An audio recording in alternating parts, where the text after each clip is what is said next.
Hey guys, Lancer here, welcoming you back to more Xenogears. And, well, after last time, I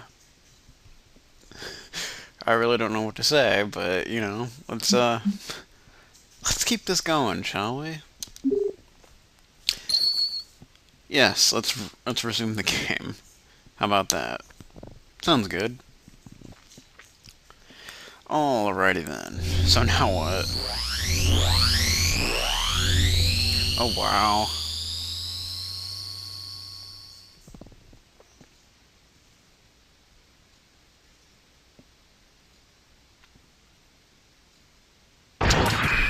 Dad!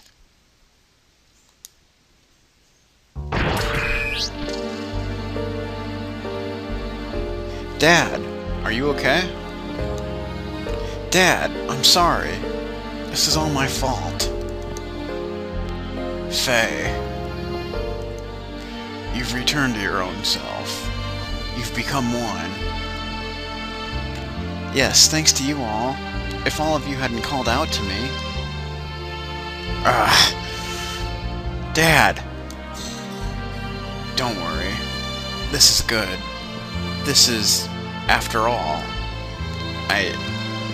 Dad? You and I must become one. Huh? Groff? What's going on? Ha ha! I reached the limit of the body I possessed on that day 3 years ago. I required a body that would tide me over until your true awakening.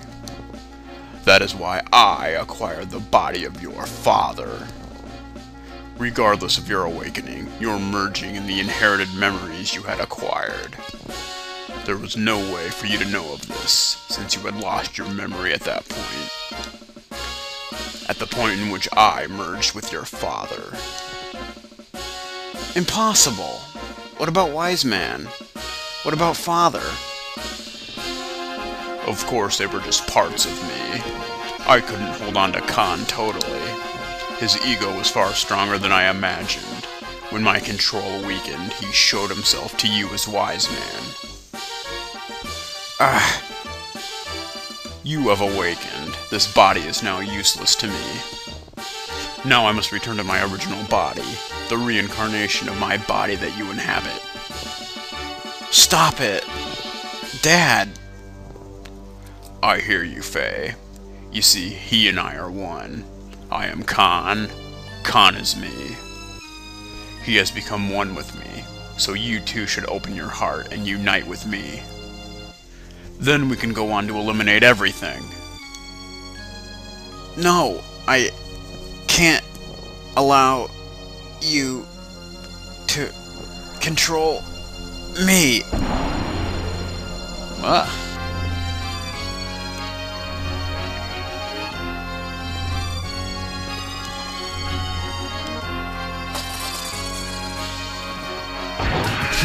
Protecting your master?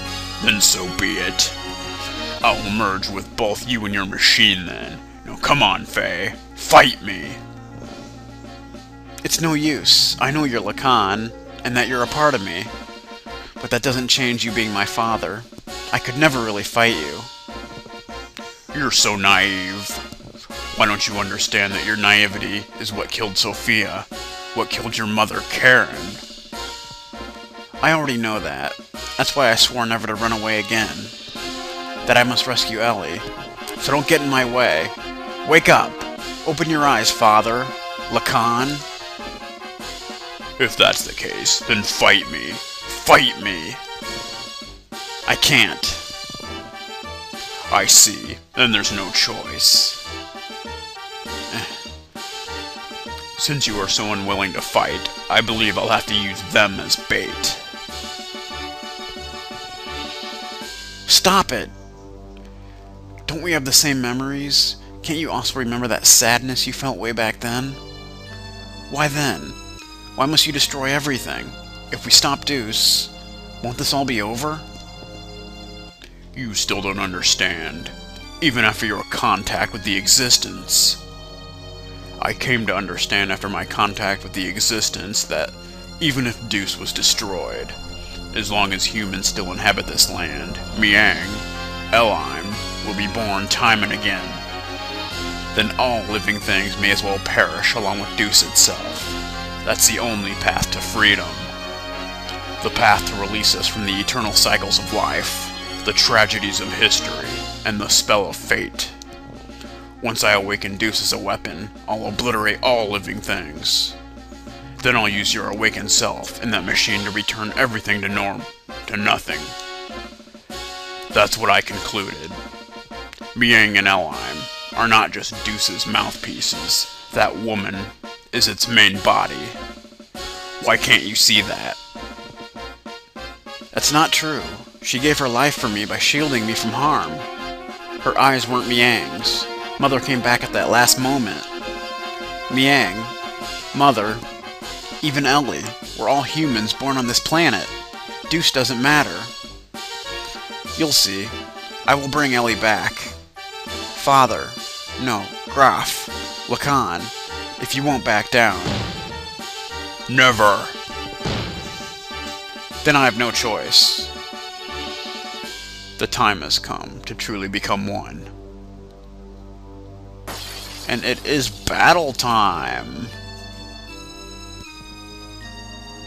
Yes, this is True Votel, and this battle is actually really easy. Because he's really not that powerful. He only has 15,000 HP. You know, he has that pretty weak ether attack, and he has a physical attack. None of which is really that powerful, so... And of course, we got this gear now. So it's like... even more powerful than usual. We no longer have Project Id, or System Id, but it's not really needed, so we'll just boost her. And then basically kick his ass with death blows and X attacks, because that's all you really need to do.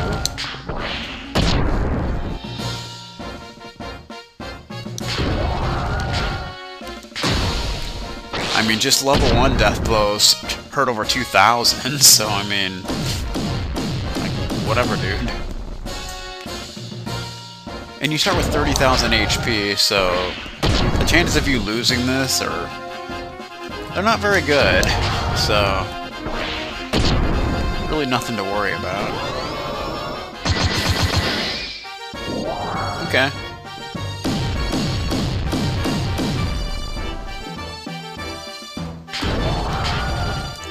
I mean, don't you wish it was this easy when we fought him earlier? Seriously. Yeah, okay, whatever. Are you my? What the hell? Okay. That was extremely epic.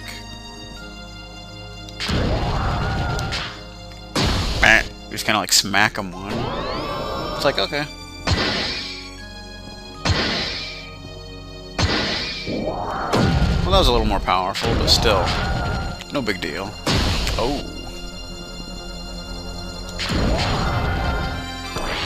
Bam. But he's just about finished. No problem. A little Raimai.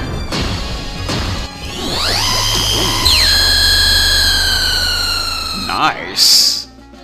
There you go.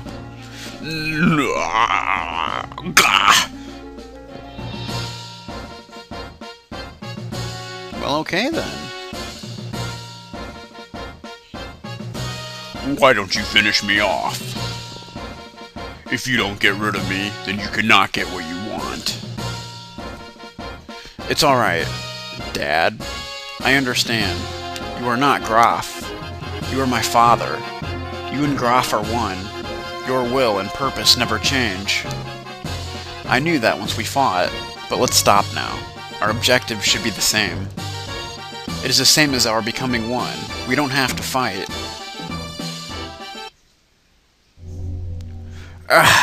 What? My body. Zohar is after you, the last piece to combine with Deuce's system. It seeks to unify with you, the first to have been divided from it. What? This is what Lacan wanted all along. After all, I'm an imperfect existence. It was inevitable that it would come to this, considering what had happened in the past. Lacan's imperfect secondary contact with the wave existence split his personality into two. Eventually his body died, but the original Lacan transmigrated. Bringing the destiny of becoming a contact with him, he was reborn as your present body. The remaining persona, just his desires, lived on separately by possessing the bodies of others. That is Graf. That is me. I may have inherited Lacan's will, but I'm not the same as the contact Lacan. It is impossible for me to make real contact. There would be no true melding and release. Even though our bodies may be different, I am still half of you. That fact remains.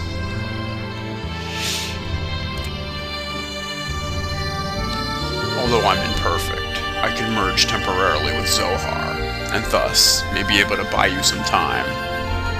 This is the only way I can be one with you.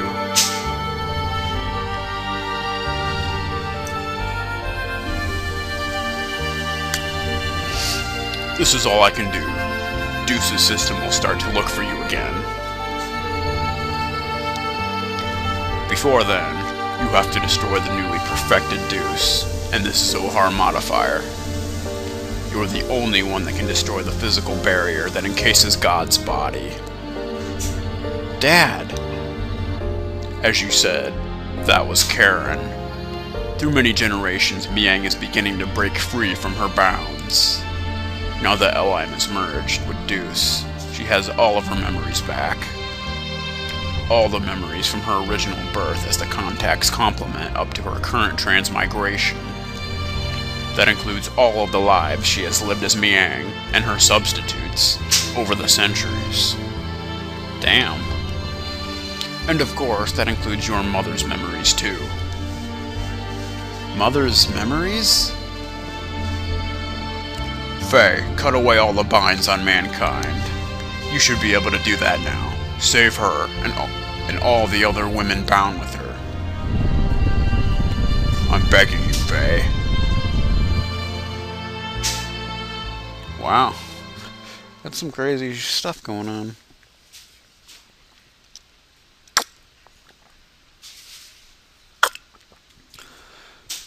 Okay then.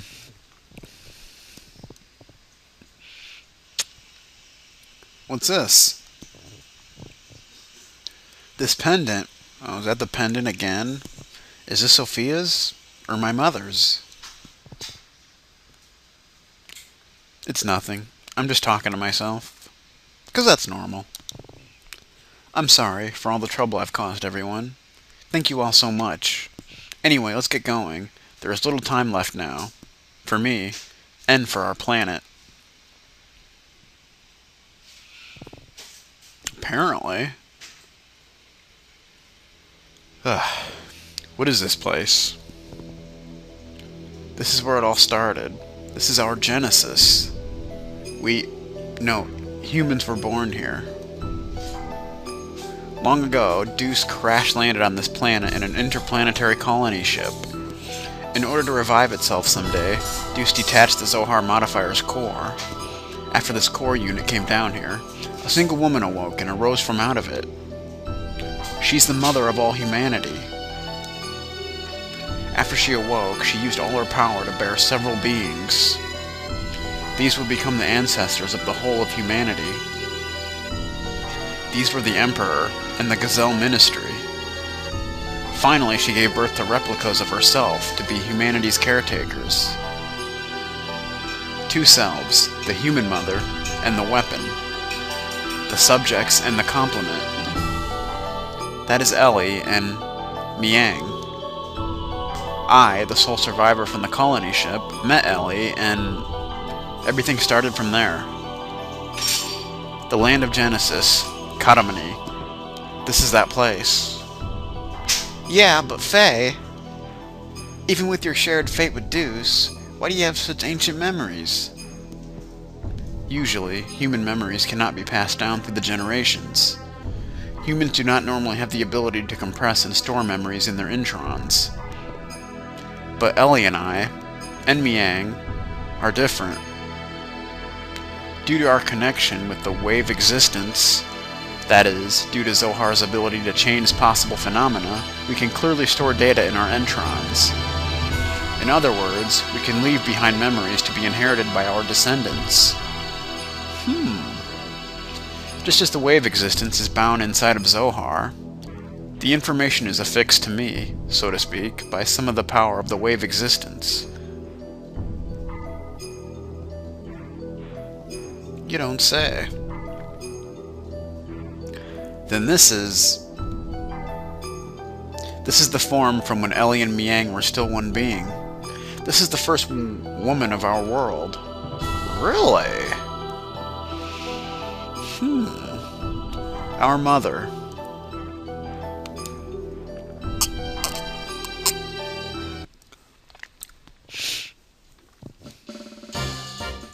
So, if we destroy that Zohar thing, everything will be over, right?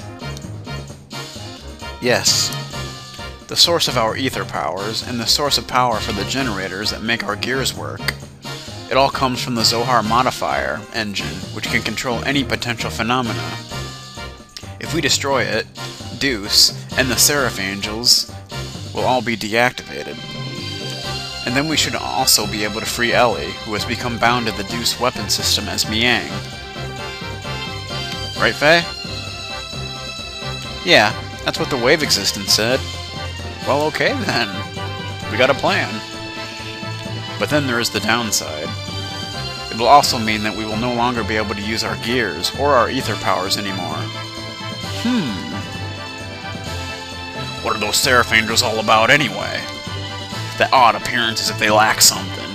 As if they were neither living beings nor mere weapons. Zohar senses the human consciousness and incarnates the Seraphs.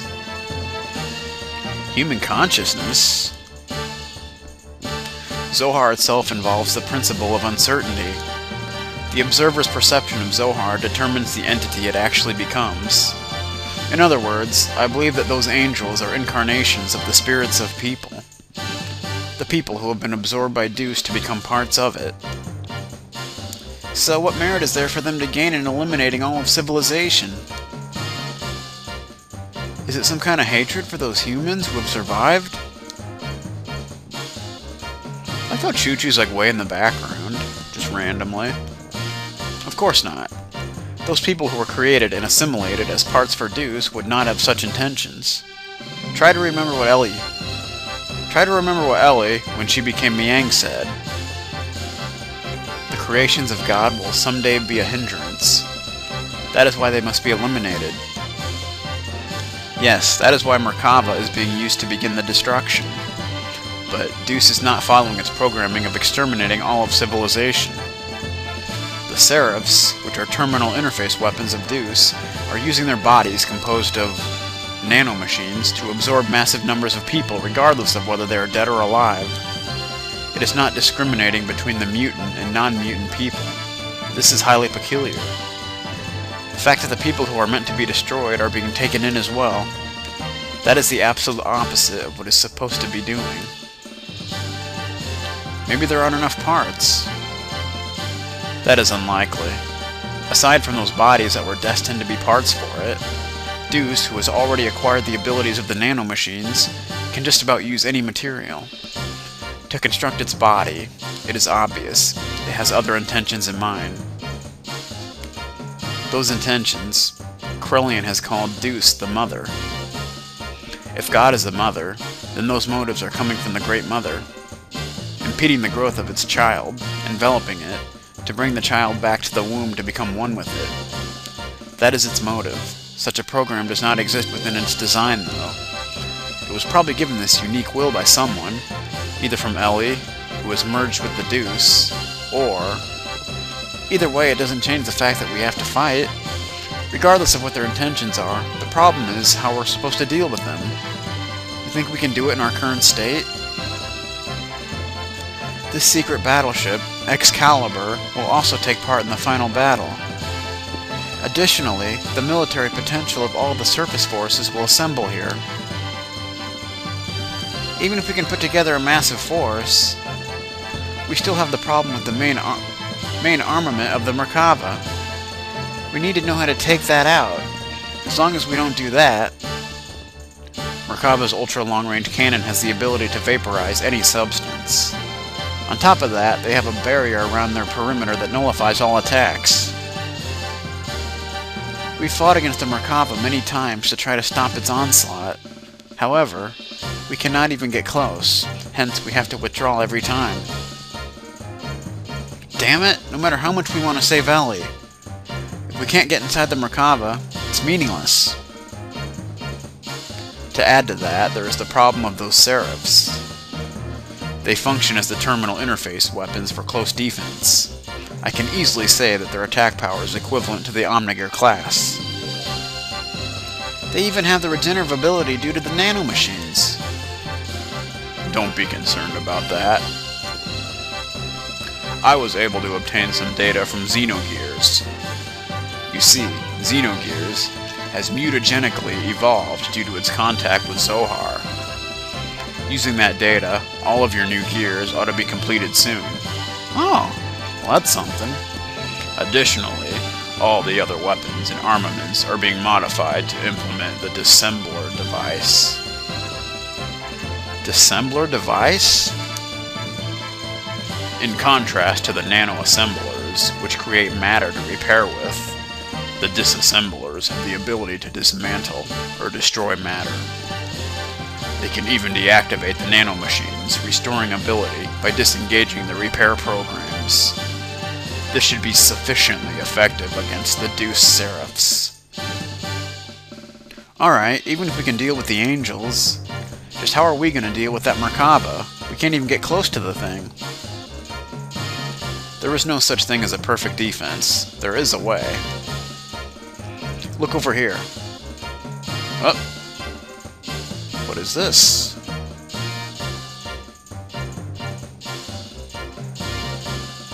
Merkava's main gun requires a 1.2 second interval to reload because of its tremendous output. Upon firing, although it is only a sectional, there will be a portion of the barrier that will be opened.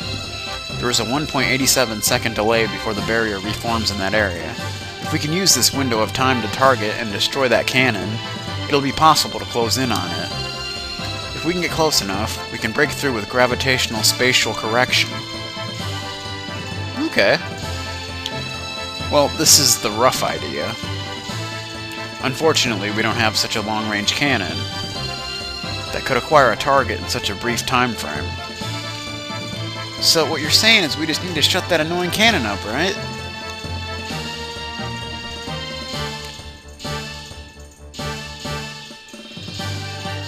Oh, hey, Julie's online. How's it going? How you doing? You want to go head on into Merkava?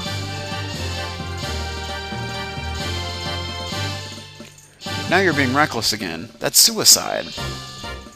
No, listen. We're not going to just rush in. The Yggdrasil 4 and this Excalibur are also equipped with barriers. That's what we'll use. Although only for a short time, we can withstand a direct hit from Merkava's main cannon. Then we can close in and watch for that part of the barrier to go down and then destroy the cannon. How long will our barrier last? About 20 or so seconds. That's all? It wouldn't matter how fast we fly. In that amount of time, we'll be without a barrier before we can get within firing range. And those numbers are valid only if the generator is at full drive, right? You can only get those numbers if we sacrifice all other output and propulsion. I'm not suggesting we go in with guns blazing, knowing we're going to lose. We're going to physically put a lid on it directly. As you've said, the Yggdrasil 4, or Excalibur's barrier, can't sufficiently defend against Merkava's attack. At least with one generator, that is. Meaning? Meaning, we can defend against the Merkava with twice the amount of time. 40 seconds, if we couple the two generators together. This way, we can make it into the heart of Merkava. Then, what about the propulsion? Just hear me out. Okay.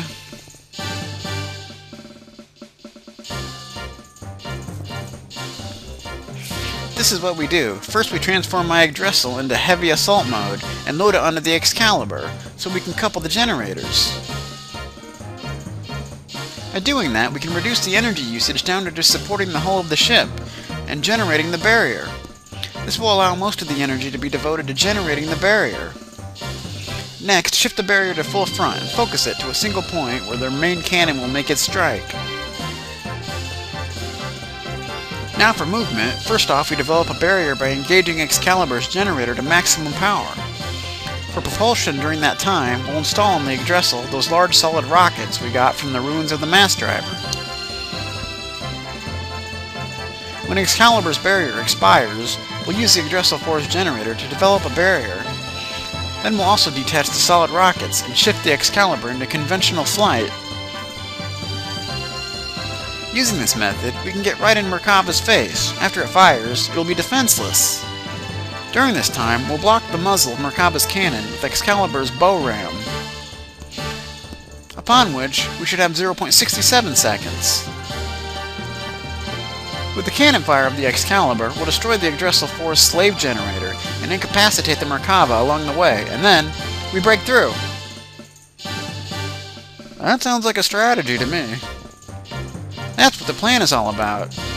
The combination of the barriers of both ships, storming the Merkava, the timing of the cannon fire of the Excalibur, these are all going to be crucial. Mess up any one of these and the consequences are going to be severe. The consequences will be severe. Hence, it'll be necessary to have both crews in sync with each other. Yeah, that'd probably be a good idea. That's why I'd like to place Sig in command of the Excalibur. I have no qualms with that. What do you think, Queen? Will you lend us your battleship? Since there appears to be no other alternative, let us go with that. Please use it as you see fit. Well, alright then. But are we not cutting it uncomfortably close? When you calculate the arrival time and the barrier generation time, you will see what I mean. One minor mishap will put us in a situation where we could run out of barrier power before our arrival. Also, we'll be devoting both generators to keeping the barriers up. Won't that leave us without perimeter defenses? We won't stand a chance if we get engaged by the Seraph Angels on our way to Merkava. We'll hold them off. You can count on us. You guys just concentrate on taking out the main cannon. Thanks, we're depending on you. Already, everywhere else has been taken out. This is the only place that's left. This is going to be the true final battle. Oh, really? What, nothing to say about it, chu-chu?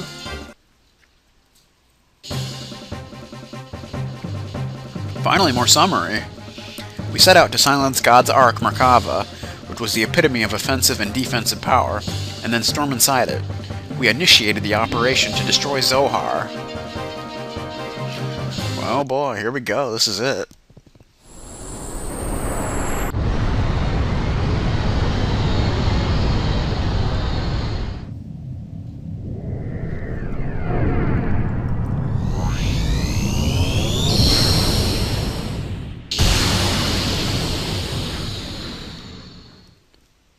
Well,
Quiet phone. Epic stuff is happening. That can't be! A secondary explosion? I see a save point. Oh no, I should have known better. What a miscalculation. The explosion was too big. It reacted with the main condenser right under the main cannon, and induced a secondary explosion. How could I have been so stupid? You mean, we overdid it? Why did I not realize it sooner? This means we might have... Oh no, Ellie. Oh my gosh, Ellie! What is it this time? Hey, Sidon, what more is going to happen? Something is happening in the center of Merkava. What could it be?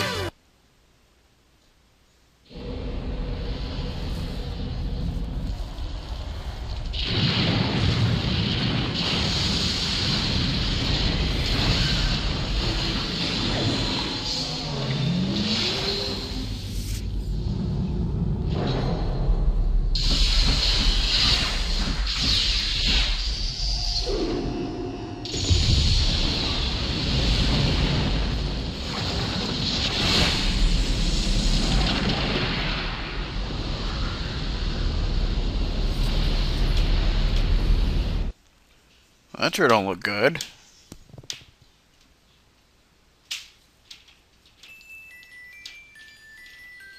At that time, the earth quaked and shook, and from the location where the Merkava crashed, a giant object appeared. It was Deuce's final form. The Merkava was merely its vessel. Deuce evolved through the use of Krellian's nanomachines into a planetary-scale weapon and began terraforming.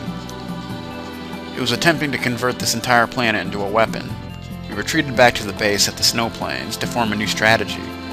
We decided to go back into Deuce. Time was running out for us. Sure seems that way.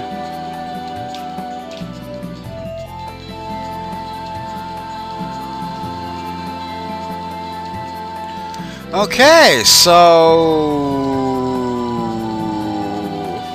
I see a save point. Alright.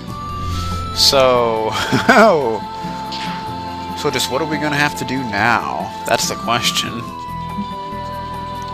It looks like we're back at this snowfield hideout, and I think we'll call it an episode here.